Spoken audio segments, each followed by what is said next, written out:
sejarah kopi dengan Belanda VOC. Itu Gunung Halu adalah cikal bakalnya Robusta Jawa Barat.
Lagi apa?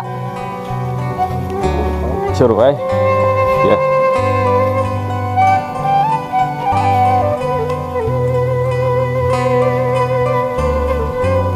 Wah, keren.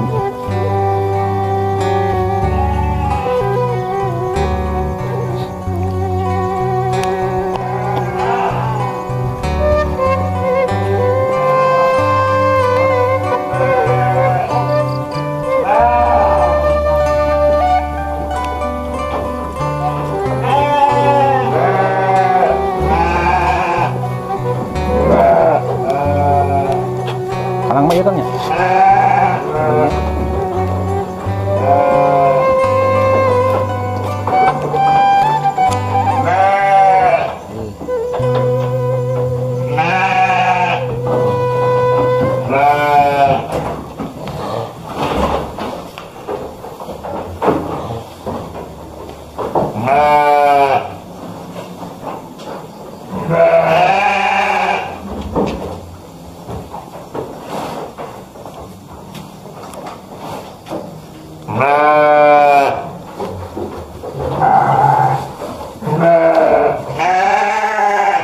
Sadeten sakali. Anjing ya. Ini kamu wangi enggak?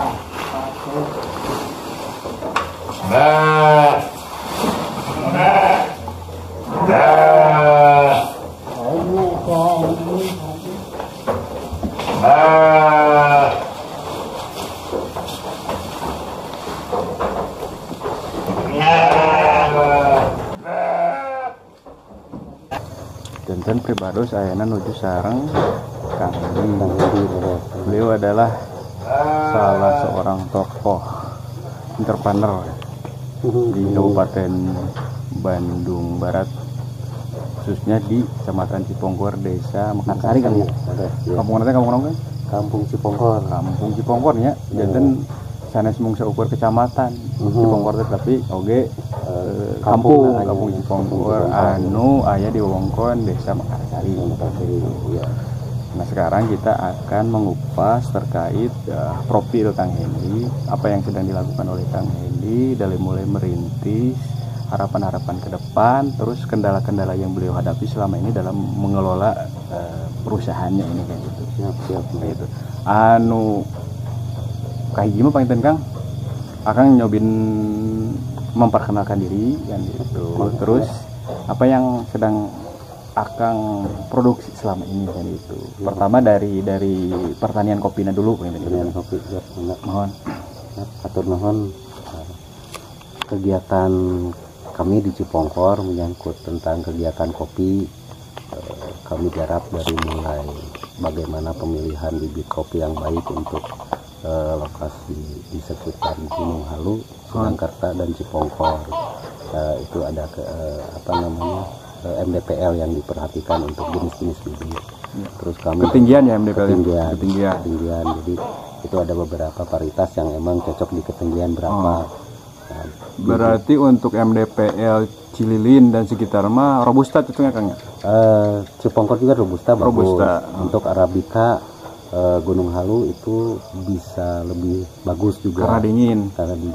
Tapi dalam konteks sejarah dengan beberapa praktisi perkopian dan sejarah kopi dengan Belanda VOC, itu Gunung Halu adalah cikal bakalnya robusta Jawa Barat.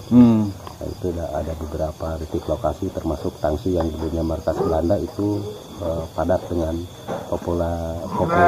populasi robusta. Nah, sekarang ada penambahan dengan potensi baru Arabica, yaitu mulai berkembang lebih cepat ke potensinya Arabica.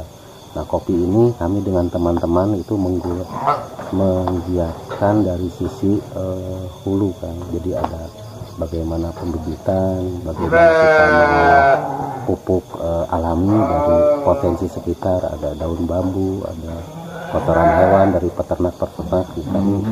Kami lakukan itu. Jadi apa yang bisa kita lakukan di potensi lokal itu kita optimalkan. Jadi intinya bagaimana masyarakat ini bisa mengolah secara mandiri apa yang menjadi potensi daerahnya. Nah, itu emang produk ini, pupuk alami dan pengolahan ini sudah dilakukan beberapa tahun ini, tapi emang tingkat pencapaiannya masih skala kecil karena kita lakukan mandiri swadaya dengan beberapa petani yang ada, dan pemesanan juga ada, tapi belum skala besar karena itu menyangkut bentuk investasi yang lumayan besar ya. Ada tempat penyimpanan, ada alat-alat yang emang lumayan mahal, dan itu belum kita punya secara maksimal. Ada alat-alat kecil tapi ya emang kapasitasnya tidak banyak. Nah, kopi ini ada beberapa pemesanan dari pihak Belanda melalui eksportir di Indonesia, dan itu kapasitasnya cukup besar. Itu pun kami lakukan pasarnya hanya penyuplai skala kecil aja melalui PO turunan.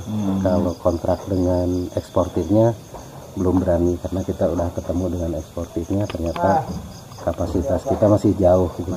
Iya. Nah, itu di sekelumit di kopi emang potensi pasarnya luar biasa, tapi emang belum di penataan pengelolaan di manajemen kebun dan tata kelola usahanya belum optimal. Dan pertanyaan lagi Kang, sebetulnya kebutuhan kopi dan pasar kopi itu besar betul. Nah, yang menjadi permasalahan adalah produksi kopi yang kita. Nah, kita tuh kalau produksi kopi Gunung Halu 3 kecamatan ini belum optimal dari peningkatan kapasitas produksi per hektar, tata kelola tentang bagaimana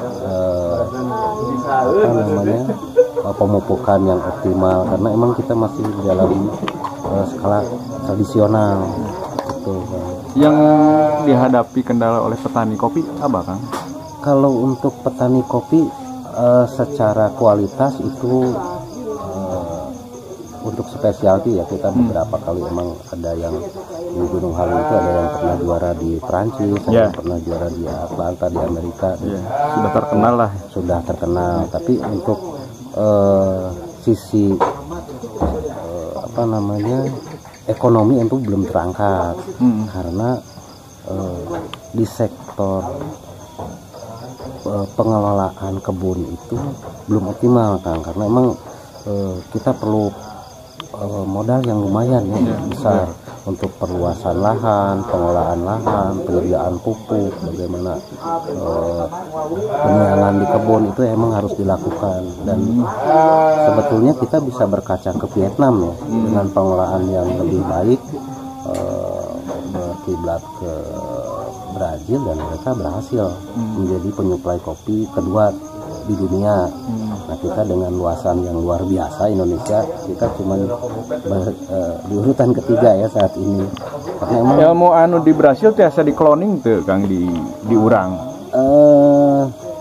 Ilmu yang di Brasil itu bisa dilakukan di Asia, terutama di Vietnam sudah. Nah, Indonesia ini saya rasa masih jarang, mungkin ada tapi belum, masih bentuk perorangan, belum ke pengelolaan secara komunal per kecamatan seperti itu. Tapi kalau lahan perhutani, perkebunan masih luas untuk dioptimalkan. Tinggal bagaimana pola tanam, jarak tanam bisa dikloning dari Brazil. Oh, berarti knowledge-nya ini Kangnya, knowledge harus pada petani yang harus dilakukan. Ya. Dan itu tidak bisa dilakukan oleh kami secara mandiri, tapi mungkin jangka waktu ya, butuh waktu yang lama karena personal. Beda dengan dilakukan kalau melalui instansi atau dengan perusahaan yang bisa mengelola ke depannya bagaimana kopi ini lebih baik secara kuantitas dan kualitas. Nah, itu kami perlukan dan kami siap bekerja sama dengan siapapun. Oke. Nah, pending dulu judul kopi Kang ya. Sekarang saya melihat di sekitar area perumahan Akang ada kandang domba, ada sayuran, terus ada produksi pupuk organik. Bisa diceritakan tuh Kang, selain dari kopi? Sebetulnya kalau untuk urusan pertanian termasuk kopi juga mungkin sudah diceritakan. Kalau untuk ketahanan pangan, dan itu mungkin sudah digelembungkan jauh-jauh hari dan banyak orang yang membicarakan itu. Nah, ini yang menjadi tantangan kami adalah kedaulatan pangan kan. Bagaimana petani ini bisa mandiri menghasilkan pupuk, ada hasil peternakan, dan itu bisa terintegrate dari pertanian, peternakan, dan kearifan lokal dari sisi kerajinan, bambu dan sebagainya. Nah, itu yang emang kami punya ternakan domba saat ini yang tidak terlalu banyak, tapi itu penghasil pupuk kami di luar konteks daging ternaknya, dan itu adalah sumber pupuk kami kan. Ini yang kita lakukan. Ini udah dilakukan di 2 tahun ini, beberapa kali melakukan pertanian dan khususnya hortikultura, dan itu pupuk kami lumayan baik untuk di sektor hasil usaha panen. Dan itu sudah dipraktekkan kan ya? Sudah beberapa. Kalau tomat udah panen, untuk timun udah panen, untuk cabai rawit udah panen. Itu pupuk bukan pupuk organik ya, pupuk alami. Kita bisa merevitalisasi lahan yang dulunya kimia dengan tingkat pengerasan dan keasaman, itu bisa direvitalisasi. Itu mungkin di 2 tahun ini masih dalam proses perbaikan tanah. Tapi emang sudah bisa menghasilkan optimal, berimbang. Terus Kang pertarasan anak Akang kan sepertinya sudah sangat paham berbicara kopi, berbicara kedaulatan pangan. Bisa dijelaskan tuh Kang, asal awal mula Akang terjun. Jadi awal tentang kegiatan kita dengan teman-teman itu bentuk kepedulian terhadap warga sekitar, lingkungan dan sebagainya.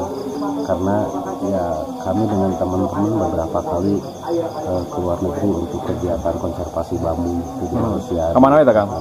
Di Malaysia sama Vietnam. Dan itu kami judulnya apa itu Kang? Itu dengan Presiden Bambu Malaysia kita mengembangkan tentang pengolahan bambu dari hulu sampai hilir, dan itu produk bambu, bagaimana bambu ini bisa ditanam dan mempercepat pertumbuhannya, dan itu kembali ke pupuk alami ya.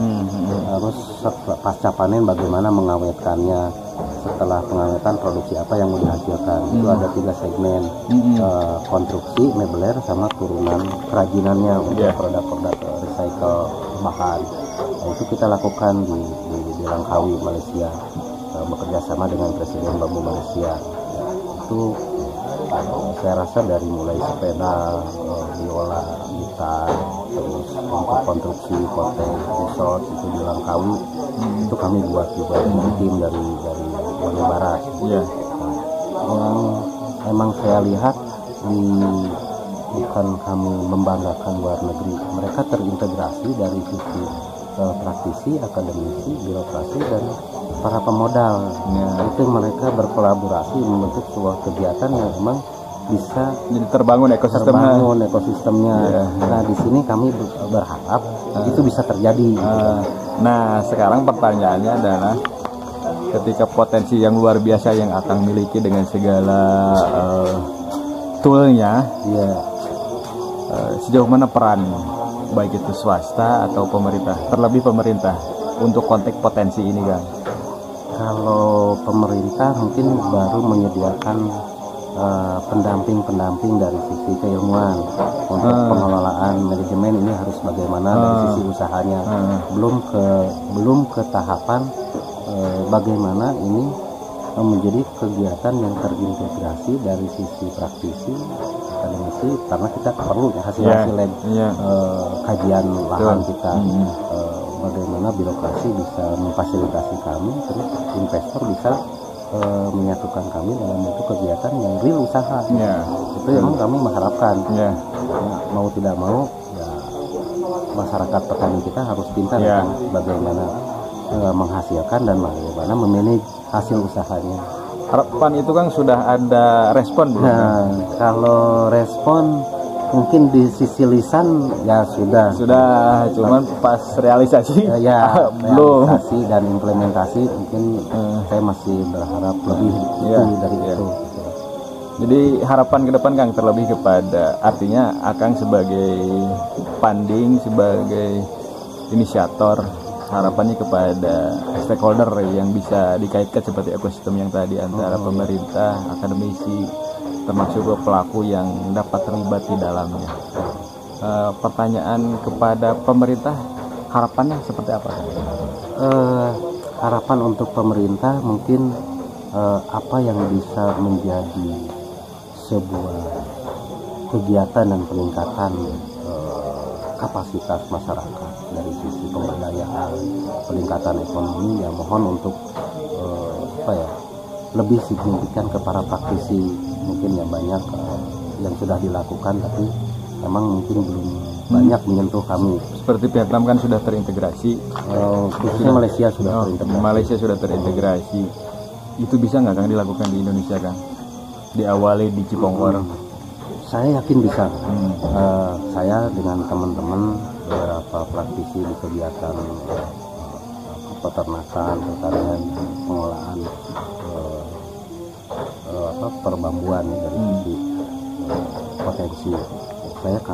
Kami membuka diri untuk bekerja sama dengan siapapun, maupun itu birokrasi, maupun akademisi, ataupun dengan investor. Kami bisa membuka diri dan bagaimana mereka ingin membuka usaha ini dan usaha apa yang akan dilakukan itu kami mempersilahkan. Kalau untuk sektor swasta kan? Sektor swasta saya rasa hampir sama, kan? Soalnya kan swasta biasanya memiliki program bina lingkungan, Kang. Oh iya. CSR itu kan, CSR itu bisa mungkin itu dikerjasamakan dengan? Bisa. Kami bisa dalam bentuk kolaborasi untuk pemberdayaan masyarakat, ya, peningkatan ekonomi masyarakat, para pelaku praktisi di lapangan, dan kami bisa meluangkan diri, meluangkan waktu, meluangkan ilmu kami untuk apa yang diperlukan oleh para perusahaan itu. Dan itu saya rasa teman-teman juga apa yang kita punya keilmuan tentang pengolahan kompos dan sebagainya itu bisa kami share dengan siapapun. Iya. Kang, konkret harapan kepada pemerintah, terlebih Pemda KBB ini? Kalau Pemda KBB harapan konkretnya mungkin di regulasi Perda yang lebih peduli tentang kegiatan kami ya di masyarakat, terutama untuk pertanian, peternakan. Tolonglah identifikasi itu lebih mendetil. Siapa praktisinya, bagaimana produk ini bisa dihasilkan, dan bagaimana kegiatan realnya itu terjadi di lapangan. Adanya mungkin gini Kang, potensi SDM dan SDA itu ready sebenarnya Kang ya. Bandung Barat ready sekali. Bandung Barat ready sekali. Cuman permasalahannya belum ada matching mungkin Kang ya. Mungkin matching, betul. Belum tacan matching bedanya, tacan matching antawis pelaku pemerintah dan sektor yang lainnya bedanya. Upami eta tos ngahiji, ngawujud, ngabeungkeut, tangtosna harapan-harapan yang akan tadi sampaikan bisa terrealisasi dengan optimal Kang ya. Betul. Mohon. Jadi ini contoh kasus ada pemerintah akademisi dengan gerakan akademisinya. Jadi masing-masing para investor gerakan dengan investornya itu jadi saya rasa berat untuk memajukan sektor real ya, karena emang ada kepentingan yang emang terlalu egosentris. Saya rasa itu artinya gini Kang, kalau di KBB itu kan ada gap antara utara selatan kan. Saya rasakannya betul. Ada gap antara utara dan selatan. Sedangkan kalau dilihat dari sisi potensi sumber daya alam sepertinya tidak jauh berbeda Kang ya. Saya rasa untuk potensi sumber daya alam dari sisi produsen kami bisa menopang ke wilayah utara. Tidak hanya anggaran itu untuk sektor warung ya. Nah itu 3 kecamatan Parongpong, Cisarua, Lembang itu warung kita. Nah ini sektor hulunya juga harus lebih dikuatkan, karena saya rasa pasar itu akan lebih terbuka dikala emang sumber daya alamnya dioptimalkan. Jadi semisal di sini Kang, di Kampung Ciponggor ini yang diinisiasi ku Akang, ternyata ketika dilihat dari potensi sumber daya alamnya itu bisa dimaksimalkan melalui ekowisata. Amin, mudah-mudahan. Betul nggak Kang? Betul, karena kami syarat dengan edukasinya. Di Hana Pak ya Danau, di luar ya pepelakan kan gitu. Terus kulinernya bisa tersedia di sini kan gitu Kang ya. Betul. Gitu. Infrastruktur seperti jalan terus kecil lah gitu. Kalau jalan selatan udah oke. Udah oke ya kan gitu. Kantor mungkin ya bagaimana kegiatan ini bisa dioptimalkan lah dari berbagai potensi. Seperti itu. Kang Hedi, nuhun pisan salurus nama waktos butuh waktu yang lama untuk ngobrol dengan Kang Hendy untuk menggali segala hal terkait banyak potensi yang dimiliki oleh Kang Hendy, dari mulai kopinya, produk pertaniannya, produk peternakannya. Mudah-mudahan ini bisa menjadi apa ya Kang, ciciren lah kan gitunya Kang, ciciren kanggo kemajuan orang Bandung Barat, terlebih yang berada di wilayah selatan, karena kita menyadari selama ini bahwa ada gap Kang, mau tidak mau ada disparitas antara utara dengan selatan. Tetapi ketika dilihat dari sisi potensi SDM dan SDA-nya, kita pun sebetulnya tidak kalah kan, tidak kalah. Nah mudah-mudahan sinergitas yang terbangun nanti ke depan antara Pemda, Kang Hendy dan rekan-rekan yang lain itu bisa lebih memajukan nama besar Ciponggor, nama besar Kabupaten Bandung Barat, itu terlebih Jawa Barat, karena kita di KBB punya potensi kopi yang sudah go internasional, malahan nomor 2 kan gitu di Eropa kan ya, itu kan itu bangga luar biasa. Tetapi ayeuna melampau deui kan. Itulah itu. Mudah-mudahan kedepannya melalui semacam ngawangkong ini mudah-mudahan bisa menjadi perhatian lah, mobil khusus kepada pihak-pihak terkait yang ingin memajukan Bandung Barat. Terlebih sekarang musim pilkada Kang. Musim pilkada, sejauh mana keberpihakan para calon pemimpin KBB untuk memajukan sumber daya yang ada di wilayah Kabupaten Bandung Barat. Terlebih saya nitip ini Kang Hendy ini orang hebat, orang luar biasa yang harus kita support, yang harus kita dorong untuk memajukan Kabupaten Bandung Barat ke depannya. Sama tahu itu penting kayaknya. Mudah-mudahan biasa bermanfaat, sareng janten inspirasi. Amin. Nah, gitu Kang. Kapentawis